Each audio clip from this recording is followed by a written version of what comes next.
Corona పుణ్యమా అని మన సెలబ్రిటీస్ అంతా ఇంటికే పరిమితమైపోయారు. చక్కగా ఫ్యామిలీతో టైం స్పెండ్ చేస్తూ దానికి సంబంధించిన ఫొటోస్ని అభిమానులతో షేర్ చేసుకుంటూ ఉన్నారు. శామ్ ఇంకా మహేష్ బాబు అయితే సోషల్ మీడియాలో చాలా యాక్టివ్గా కనిపిస్తున్నారు. ఎన్నో ఆసక్తికరమైన పర్సనల్ ఫొటోస్, వీడియోస్ని అభిమానులతో పంచుకుంటున్నారు. ఇది ఇలా ఉండగా నిన్న శామ్ తన ఇన్స్టాగ్రామ్ పేజ్లో ఒక ఇంట్రెస్టింగ్ ఫోటోని పోస్ట్ చేశారు. చైతు శామ్ బట్టలు వాష్ చేస్తున్న ఫోటో అది. చైతు తనకి అన్నింట్లో కూడా హెల్ప్ చేస్తారు అని మెన్షన్ చేశారు సమంత. అయితే సేమ్ ఇలాంటి ఫోటోని మహేష్ బాబు భార్య నమ్రత కూడా పోస్ట్ చేయడం జరిగింది. అందులో కూడా మహేష్ ఇంకా నమ్రత కలిసి బట్టలు వాష్ చేస్తున్నట్టు కనిపిస్తుంది.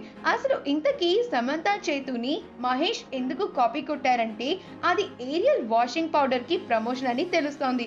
ఏది ఏమైనా ఈ ఫొటోస్ రెండు కూడా చాలా బాగున్నాయి చూడటానికి. ఈ వీడియో కనుక మీకు నచ్చినట్లయితే మీ అభిప్రాయాన్ని కమెంట్స్ ద్వారా మాకు తెలియజేయండి. మా ఛానల్ని సబ్స్క్రైబ్ చేయటం మర్చిపోకండి.